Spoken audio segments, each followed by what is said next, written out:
Palavra da Verdade, a exposição bíblica com Hernandes Dias Lopes.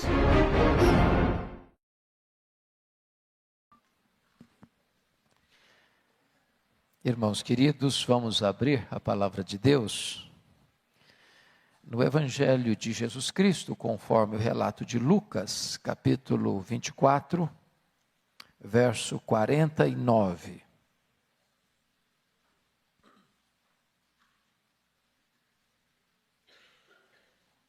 Lucas 24, 49.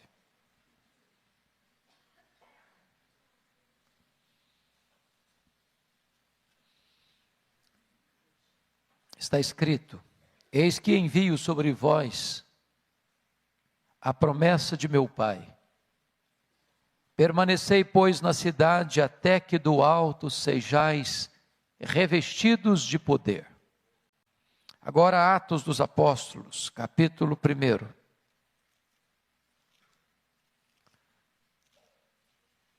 Versos 4 a 8. Jesus já havia ressuscitado, e antes de ir aos céus, está escrito: e comendo Jesus com eles, com os discípulos, determinou-lhes que não se ausentassem de Jerusalém, mas que esperassem a promessa do Pai, a qual disse ele: de mim ouvistes. Porque João, na verdade, batizou com água, mas vós sereis batizados com o Espírito Santo, não muito depois destes dias. Então os que estavam reunidos lhe perguntaram: Senhor, será este o tempo em que restaures o reino a Israel? Respondeu-lhes: não vos compete conhecer tempos ou épocas que o Pai reservou pela sua exclusiva autoridade, mas recebereis poder ao descer sobre vós o Espírito Santo. E sereis minhas testemunhas, tanto em Jerusalém como em toda a Judeia e Samaria, e até os confins da terra. Agora, capítulo 2, versos de 1 a 4. Ao cumprir-se o dia de Pentecostes, estavam todos reunidos no mesmo lugar. De repente veio do céu um som como de um vento impetuoso, e encheu toda a casa onde estavam assentados. E apareceram distribuídas entre eles línguas como de fogo, e pousou uma sobre cada um deles. Todos ficaram cheios do Espírito Santo, e passaram a falar em outras línguas, segundo o Espírito lhes concedia que falassem.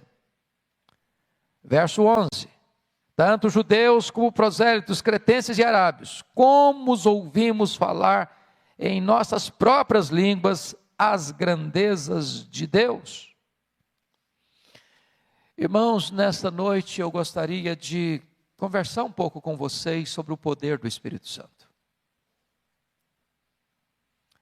E eu estou convencido, e vocês certamente também, de que o Pentecostes foi certamente o maior acontecimento na história da igreja, depois da morte e da ressurreição do Senhor Jesus Cristo. Foi ali, historicamente, que o Espírito Santo foi derramado, em cumprimento à promessa do Pai, para ficar para sempre com a sua igreja. O derramamento do Espírito Santo trazendo poder acontece exatamente porque os discípulos obedecem à orientação de Jesus: permanecei na cidade, até que do alto sejais revestidos de poder. Porque antes de enviar a igreja ao mundo, Jesus Cristo enviou o Espírito Santo à igreja. E esta ordem não pode ser invertida. Esta espera foi uma espera obediente.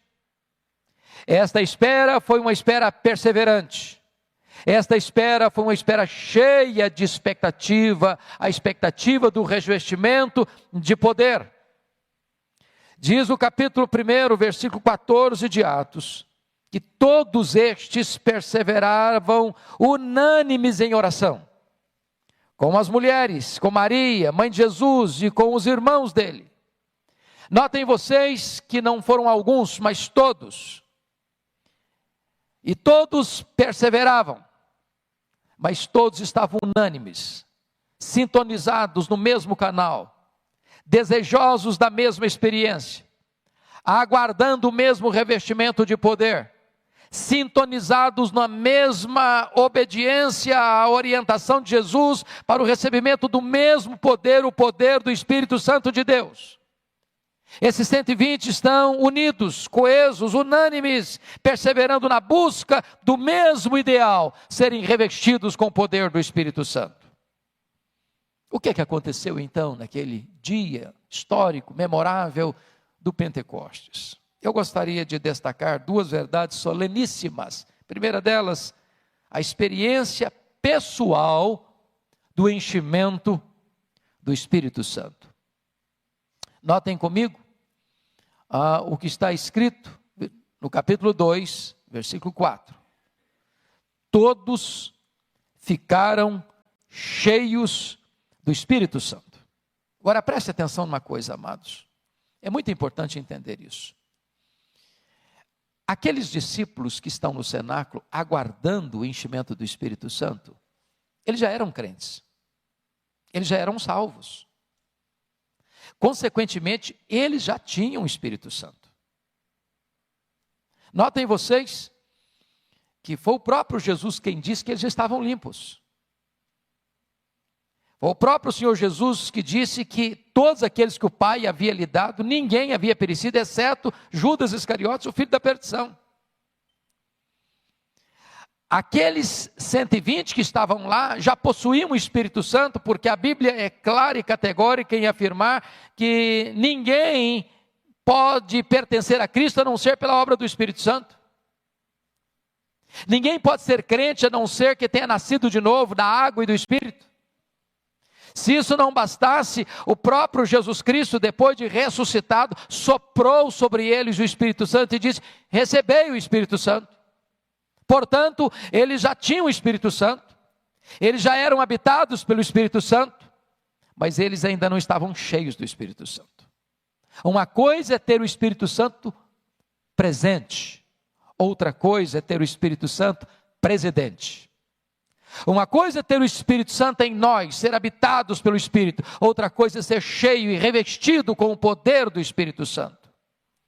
E eu gostaria de hoje pensar com você, fazendo-lhe essa pergunta muito particular, muito pessoal.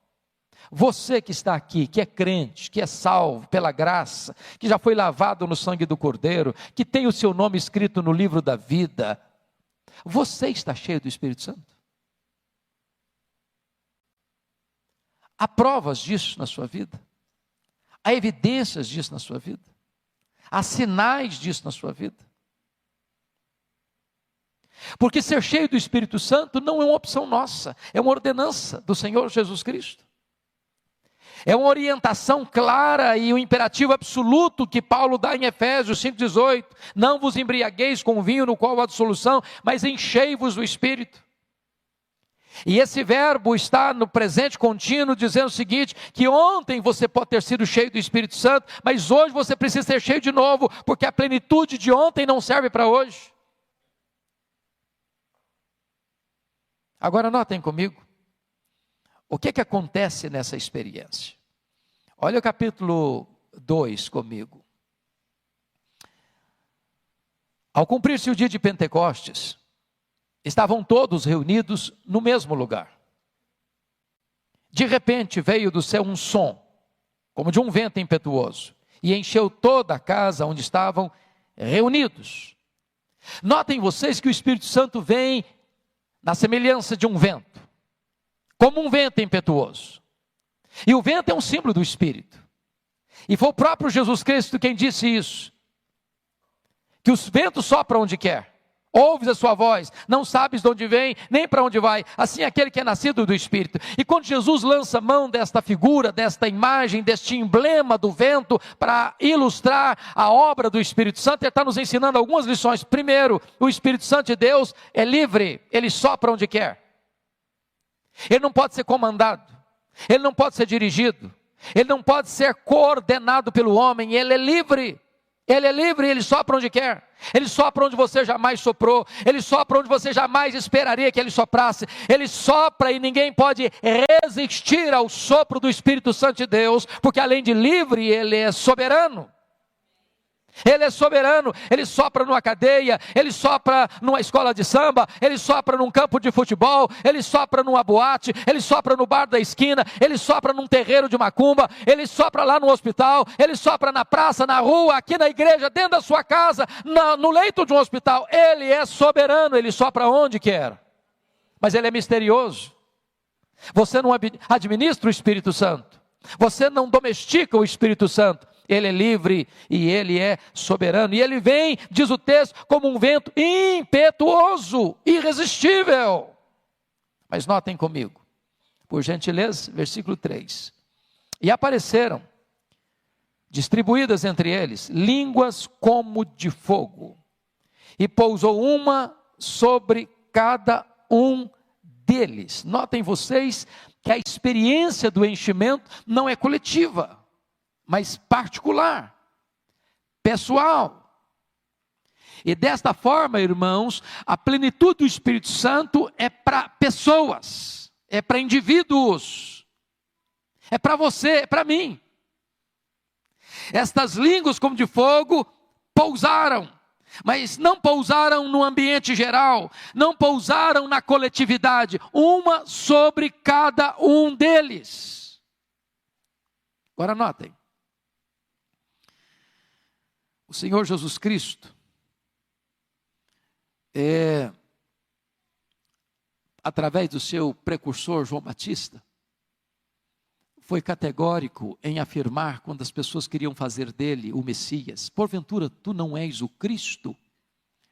E João Batista disse para as multidões: eu batizo com água, mas aquele que vem depois de mim é mais poderoso do que eu, e ele vos batizará com o Espírito Santo e com fogo. Se você olhar a história bíblica, Deus se revelou através do fogo. Foi assim lá na sarça ardente, no Monte Sinai. Foi assim lá no Monte Carmelo, com o profeta Elias. O fogo de Deus veio, consumiu o holocausto. Foi assim quando Salomão estava consagrando o templo. A presença de Deus veio como fogo. A Bíblia diz, e as Escrituras nos informam, que o trono de Deus é fogo, que Deus é fogo, que a palavra de Deus é fogo, que Ele faz dos seus ministros labaredas de fogo.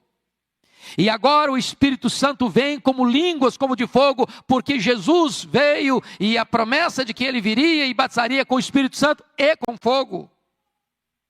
É claro que esse texto é um texto que dá margem para alguns e outros estudiosos dizerem que não, que batismo com o Espírito Santo é uma coisa e que batismo com fogo é o oposto de batismo com o Espírito Santo. Mas notem vocês que o texto não está dizendo ele vos batizará com o Espírito Santo ou com fogo, mas ele vos batizará com o Espírito Santo e com fogo.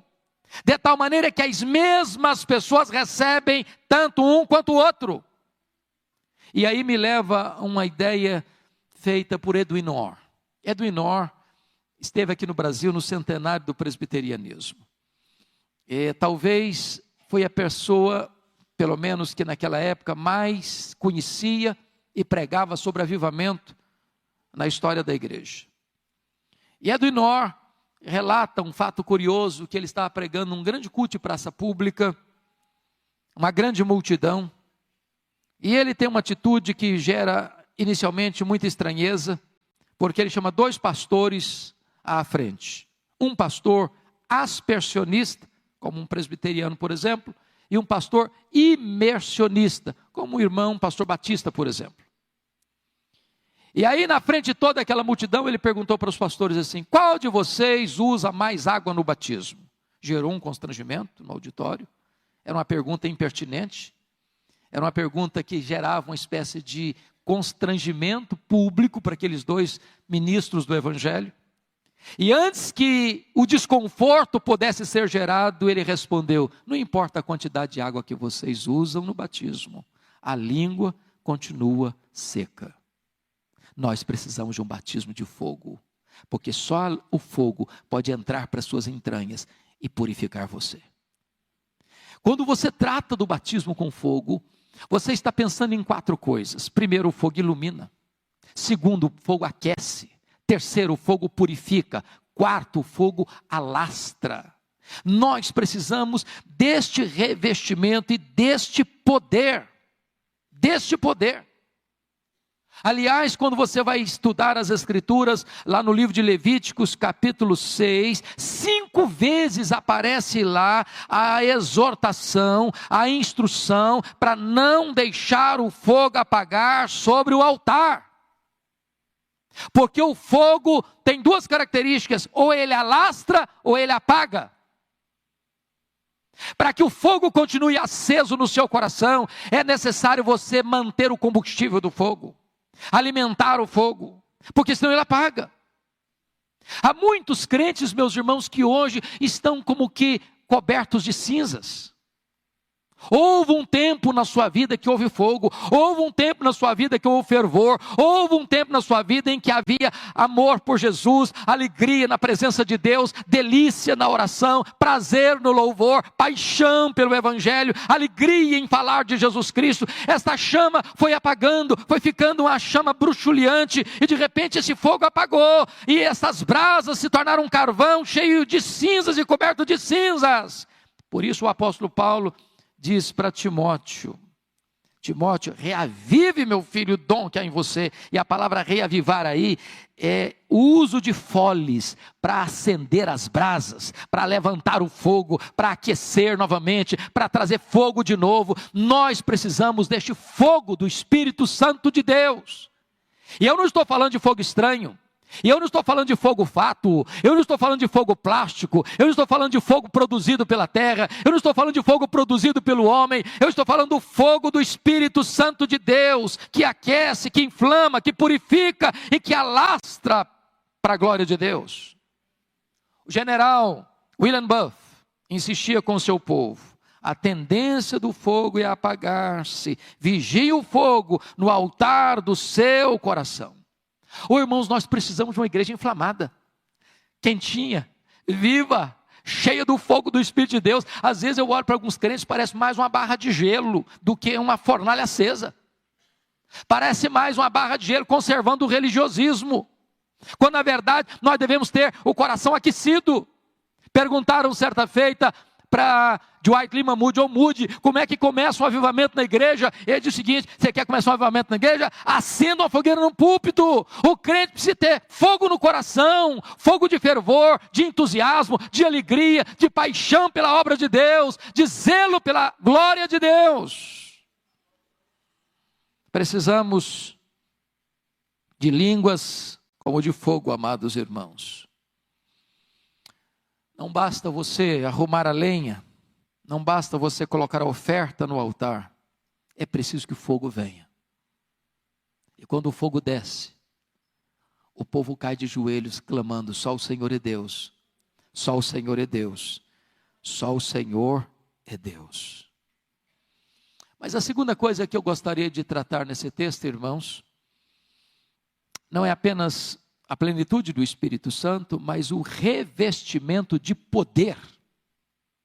Revestimento de poder. E é isso que Jesus prometeu. Em Atos 24, 49. Permanecei na cidade até que do alto sejais revestidos de poder. Pois foi exatamente isso que Jesus reafirma em Atos 1. Versículos 4 e 5. Determinou-lhes que não se ausentassem de Jerusalém, mas que esperassem a promessa do Pai, a qual disse ele: de mim ouvistes, porque João na verdade batizou com água, mas vós sereis batizados com o Espírito Santo. Isso gera uma pergunta: vai ser nesse tempo que o Senhor vai restaurar o reino a Israel? E Jesus responde: vocês não têm essa competência de descobrir, de ficar investigando, de ficar lucubrando sobre tempos ou épocas, mas recebereis poder ao descer sobre vós o Espírito Santo.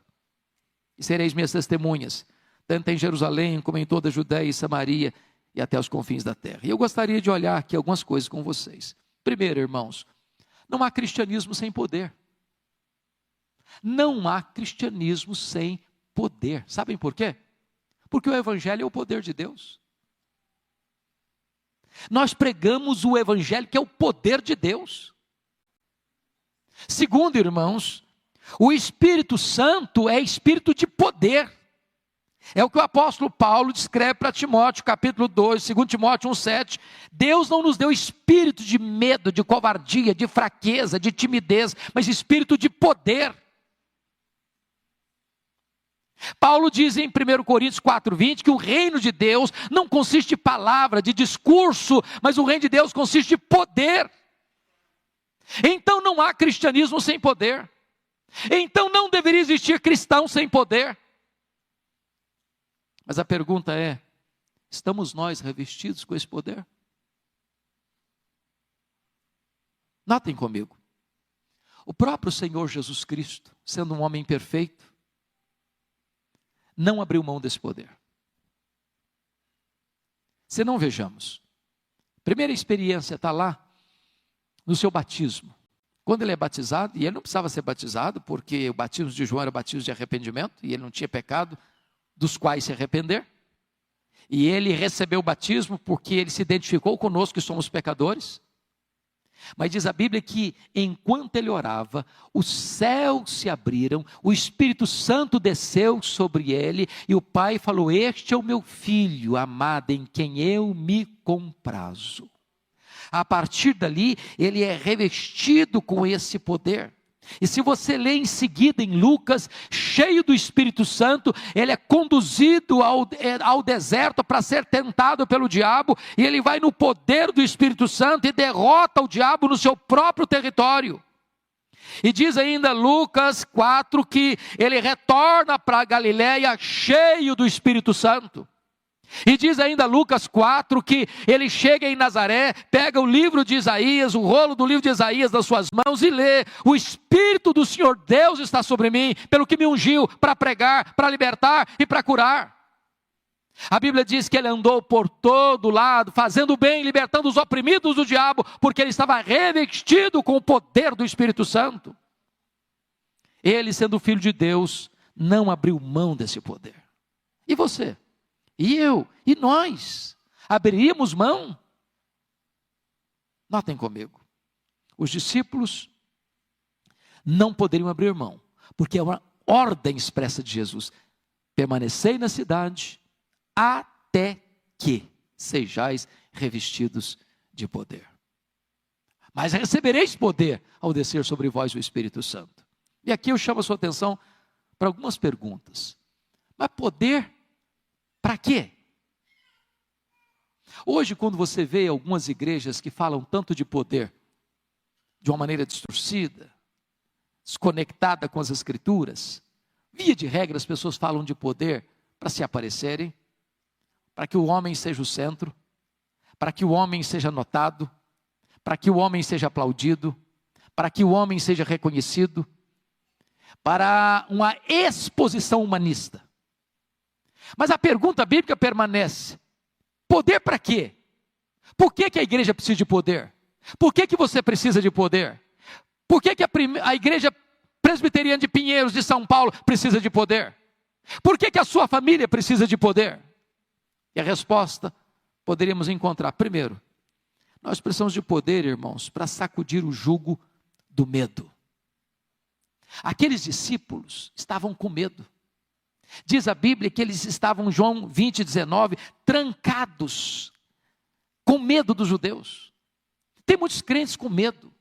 Medo de abrir a boca, medo de testemunhar, medo de ser fiel, medo de assumir o seu compromisso com Jesus, medo de vestir a camisa de um cristão, medo de ser uma testemunha eficaz do Senhor Jesus Cristo lá na escola, lá na universidade, lá diante da oposição do mundo, lá no seu trabalho, lá na sua empresa, lá nos seus negócios. Medo, covardia. Nós precisamos de poder, queridos, porque um crente revestido com poder, ele não teme o mundo, ele não teme o diabo, ele não teme a perseguição, ele não teme a hostilidade, ele não teme a oposição, ele não teme. É por isso que Paulo diz para Timóteo: ó Timóteo, meu filho, Deus não deu para nós espírito de medo, Deus não deu para nós espírito de covardia, Deus deu para nós espírito de poder, Timóteo. Segundo lugar, irmãos, poder para quê? Poder para quê? Segundo, poder para tirar os olhos da especulação teológica para a ação missionária. Note que quando Jesus falou deste poder para os seus discípulos, eles entraram com uma pergunta teológica, escatológica. Será nesse tempo que o Senhor vai restaurar o reino de Israel? Quando eu olho hoje no cenário evangélico brasileiro, e até mesmo dentro do nosso cenário de linha reformada, eu percebo que nós, via de regra, despendemos a maioria da nossa energia, do nosso tempo, com discussões teológicas. Nós gastamos a maioria do nosso tempo com lucubrações doutrinárias, que em si não são ruins, que não tem nenhum problema de você discutir, de você aprofundar, de você querer saber, de você ter interrogações, de você ter perguntas. Mas o que Jesus foi claro em dizer para nós é o seguinte: em vez de nós ficarmos despendendo todo o nosso tempo com lucubrações teológicas, nós deveríamos focar a nossa atenção para a agenda missionária da igreja. Deus não nos chamou para discutir, Deus nos chamou para trabalhar. Deus nos chamou para testemunhar. Deus nos chamou para olhar para os confins da terra e entender que só temos hoje para ganhar a nossa geração, porque se nós falharmos em ganhar a nossa geração, na nossa geração, nós teremos sido derrotados fragorosamente. Às vezes, queridos, discutimos muitas opiniões, profundas lucubrações, mas não agimos. Temos muito religiosismo e pouca vida, muita ortodoxia e pouco poder, muita discussão e pouco trabalho, muito barulho e pouco resultado. Terceiro, poder para quê? Por que você e eu precisamos de poder? Em terceiro lugar, poder para morrer. Olha Atos 1:8, mas recebereis poder ao descer sobre vós o Espírito Santo, e sereis minhas testemunhas. A palavra testemunha, na língua grega, é a palavra de onde vem a palavra portuguesa mártir. Irmão, ser crente hoje está ficando muito fácil. Não custa nada para a gente. Não custa nada.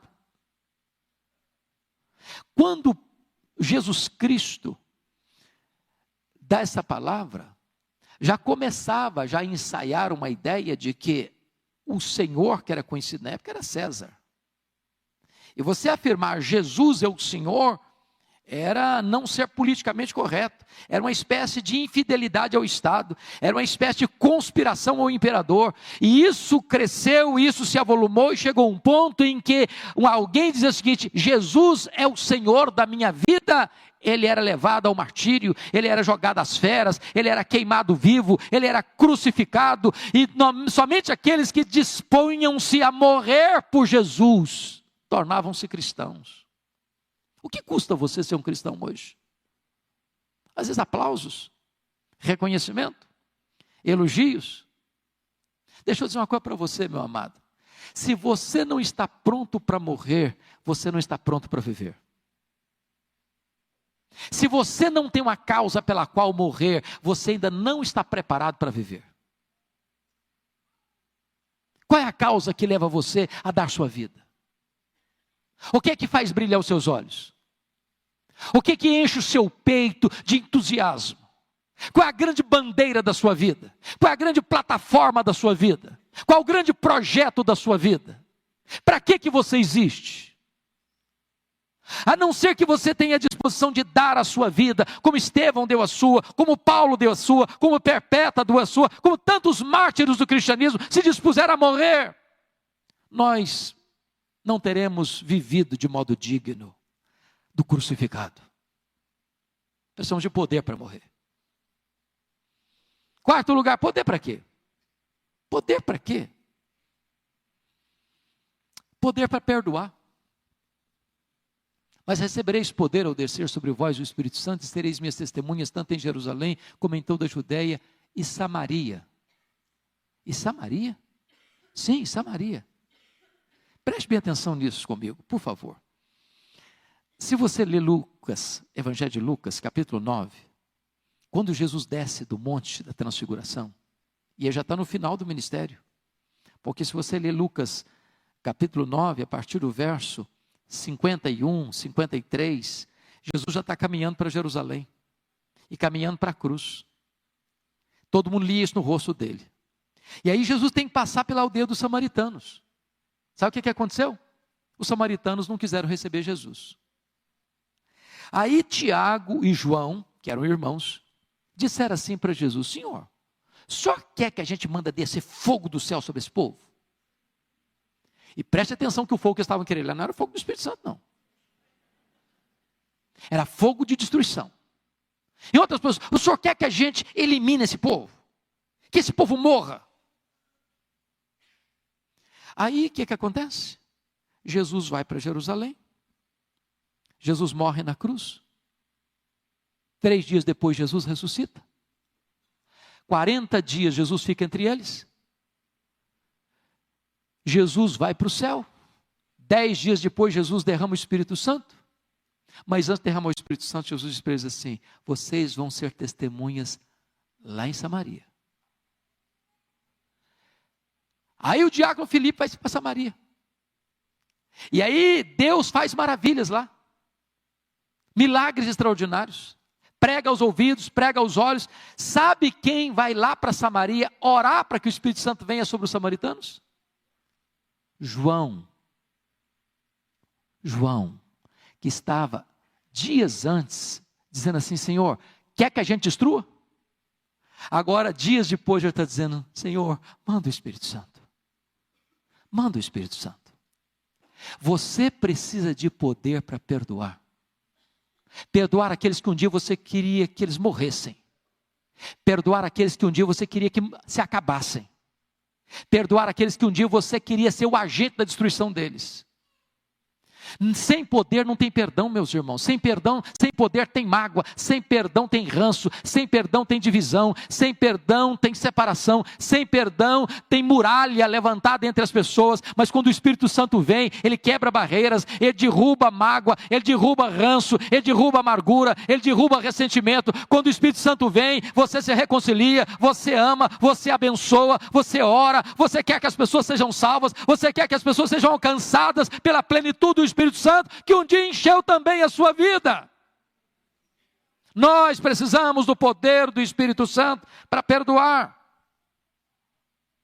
Poder do Espírito Santo para quê, irmãos? Para quê? Notem comigo, 5º lugar, poder do Espírito Santo para falar de Cristo com intrepidez.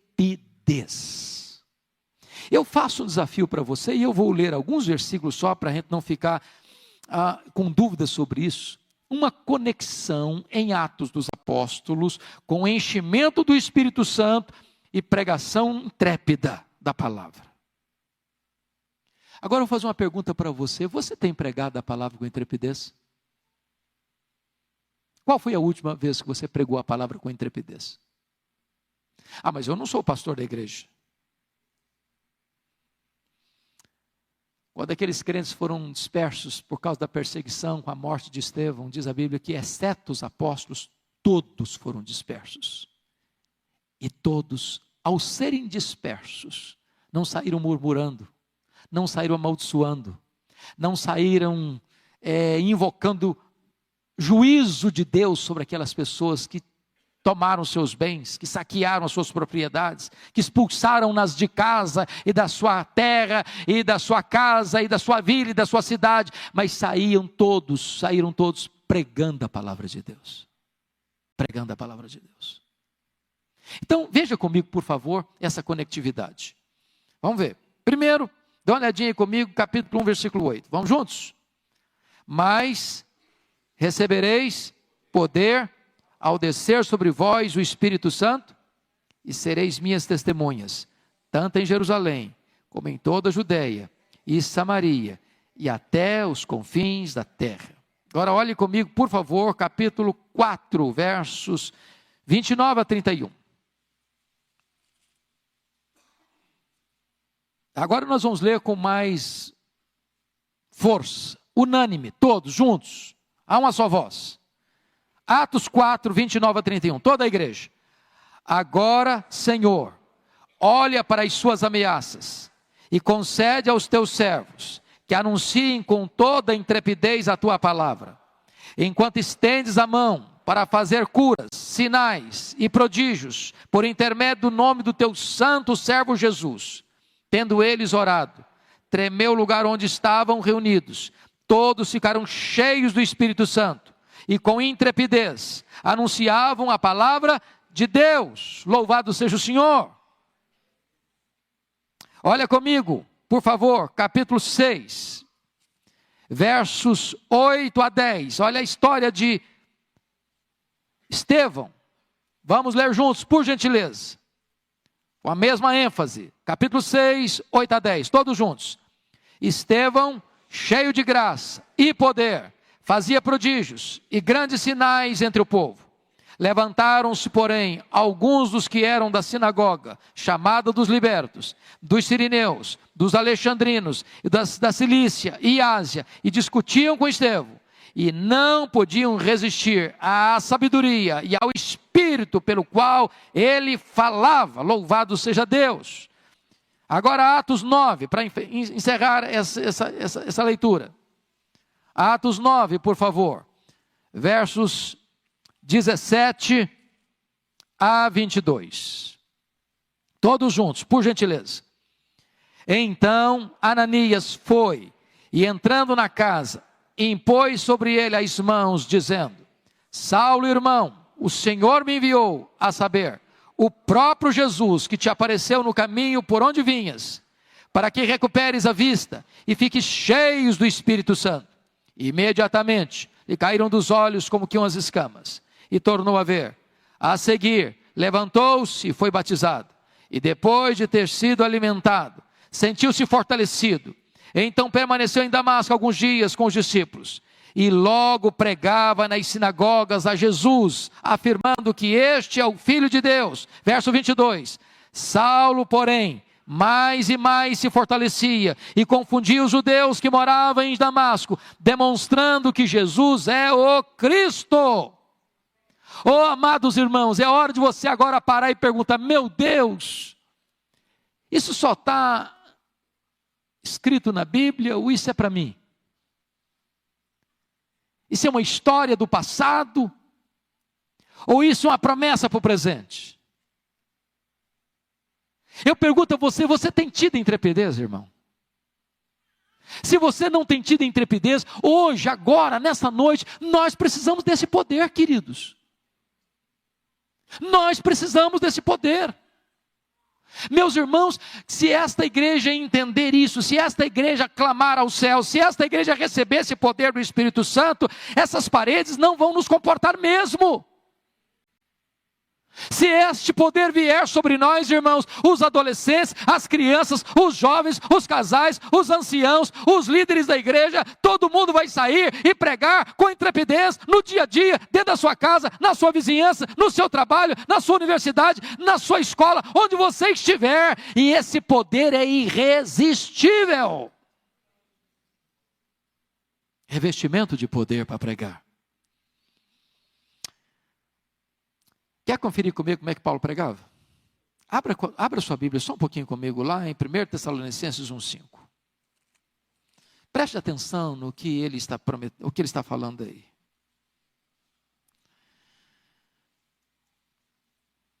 Eu queria que a igreja toda lesse comigo. 1 Tessalonicenses, capítulo 1, versículo 5. Toda a igreja.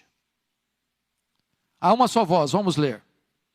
Porque o nosso evangelho não chegou até vós tão somente em palavra, mas sobretudo em poder, no Espírito Santo e em plena convicção, assim como sabeis ter sido o nosso procedimento entre vós e por amor de vós. Meus amados, vocês precisam orar pelos pregadores. Ore pelo pastor Ival, ore por mim, ore pelos pastores da igreja. Alguém já disse que banco sem oração é púlpito sem poder.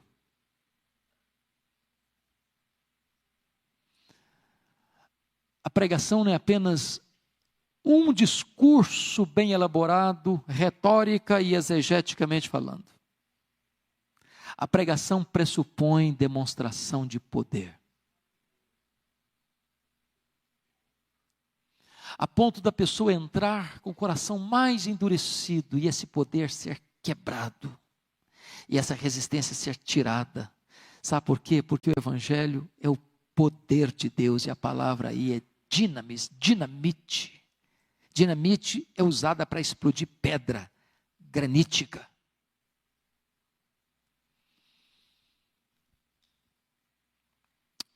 Quando George Whitefield foi ordenado ao sagrado ministério, com 20 anos de idade, ele, antes de pregar o seu primeiro sermão, ele orou a Deus e jejuou durante 2 dias. E no seu primeiro sermão, depois de pregar, reuniu-se uma comissão para despojá-lo do ministério. Porque 15 pessoas no auditório foram profundamente comovidas, a ponto de chorar e soluçar em voz alta. E eles acharam aquilo muito estranho, porque eles não estavam acostumados com aquelas coisas. E aí um pastor mais experiente, mais maduro, disse: meus irmãos, nós estamos pregando há tanto tempo e não acontece nada. E esse jovem prega, e há essa comoção e essa convulsão, deixa o homem pregar. E ele pregou 35 anos. 3 a 5 vezes por dia. Para auditórios de até 80 mil pessoas sem microfone. O maior fenômeno do mundo em pregação ao ar livre. Nunca na história nenhum homem pregou como George Whitefield. Todo dia, 3 a 5 vezes por dia, para auditórios de 2.000 a 80 mil pessoas. Com o poder do Espírito Santo. John Wesley, depois de anos de trabalho missionário, reconheceu que ele era apenas um crente nominal. Apenas um crente nominal. É estranho dizer isso, não? Um missionário não convertido. Um missionário religioso.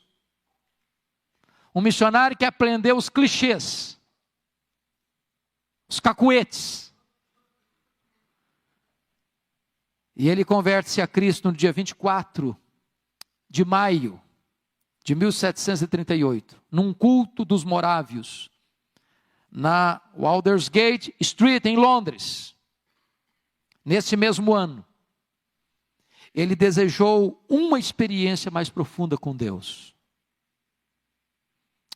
E na madrugada de 31 de dezembro, já 1º de janeiro de 1739, às 3 horas da madrugada, ele e seu irmão Carlos, George Whitefield, mais 60 irmãos, prosseguiram naquela vigília de oração, até às 3 horas da madrugada, quando o Espírito Santo foi derramado com grande graça e poder sobre eles.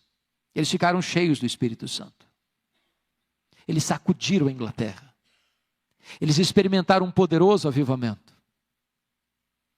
Ele pregou mais 52 anos depois desse revestimento. Ele morreu no dia 2 de março de 1791. E os historiadores dizem que muitas vezes ele ia pregar nas minas de carvão. E aqueles homens encarvoados, de repente uma fileira branca começava a romper o ciclo do carvão, as lágrimas rolando, porque havia poder. Poder para pregar a palavra de Deus. Vocês conhecem a história de Moody, que rogou a Deus para usá-lo, que ele quis ser usado por Deus, orava por isso, até o dia que ele foi revestido com esse poder. E depois que ele é revestido com esse poder, ele leva a Cristo mais de 500 mil pessoas. Às vezes temos resultados, irmãos, eu concordo, temos resultados, o pastor prega, pastor Arival, eu prego, outros pregam, a gente vê de vez em quando ali, um fruto aqui, outro fruto ali. Mas nós queremos mais, queridos. Nós precisamos de mais. Para quando uma pessoa entrar por aquelas portas, ela tem uma sensação tão profunda da presença de Deus, o impacto tão irresistível da glória de Deus, que ela vai ser impactada, profundamente impactada. E os nossos cultos serão celeiros de conversão. Não haverá reuniões a não ser de oração, de estudo bíblico, de um encontro das mulheres à tarde, do Conexão com Deus segunda noite, ou dos cultos dominicais dessa igreja, ou nas salas de aula, sem que os pecadores se rendam aos pés do Salvador, que as lágrimas do arrependimento brotem. Nós precisamos de ver vida, por causa deste evangelho de poder. Nós precisamos desse poder. Eu preciso desse poder. Você precisa desse poder. E eu queria fazer essa pergunta e eu quero parar aqui. Isso mexe com você? Você crê que Deus tem isso para você? Você crê que isso é para hoje? Você crê que isso é promessa de Deus? Você crê que Deus pode fazer? Quando o apóstolo Pedro estava pregando lá no Pentecoste, depois do derramamento do Espírito Santo, ele se dirigiu àquela multidão nessas palavras: esta promessa é para vós, esta promessa é para os vossos filhos, esta promessa é para aqueles que ainda estão longe, para você e para mim, esta promessa é para todos quantos o Senhor nosso Deus chamar. Portanto, irmão, todo aquele que é chamado para a salvação tem uma promessa de revestimento de poder, o poder do Espírito Santo de Deus. Se nós não estamos cheios, irmãos, não é por falta desse poder, é porque nós não estamos buscando esse poder, é porque nós não estamos preparando o caminho do Senhor para que Ele se manifeste, é porque nós ainda estamos negligenciando a perseverança desta busca até que este poder venha sobre nós e nos revista. Eu gostaria que você curvasse a sua fronte, que você fechasse os seus olhos.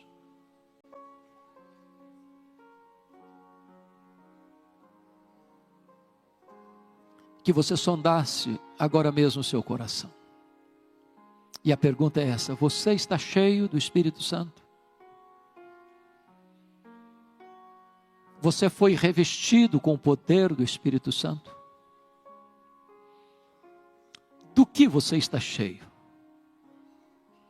O que encanta o seu coração? O que faz os seus olhos brilharem? Qual o grande anseio da sua alma? Qual o grande projeto da sua vida?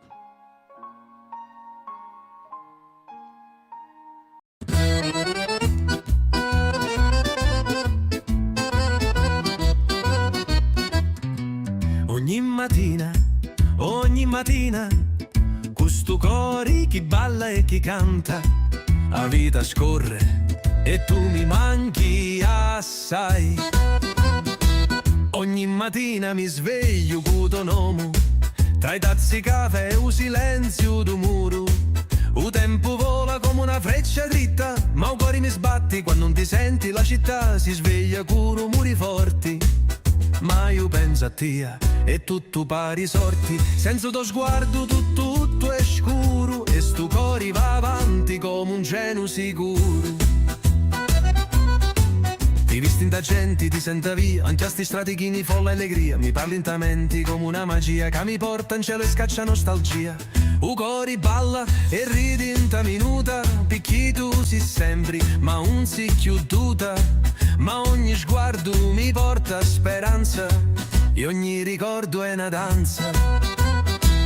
Chi ci posso fare, amore mio?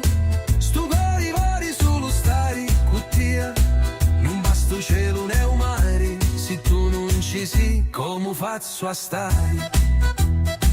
Cammino in ta strada con passi leggeri, ma senza te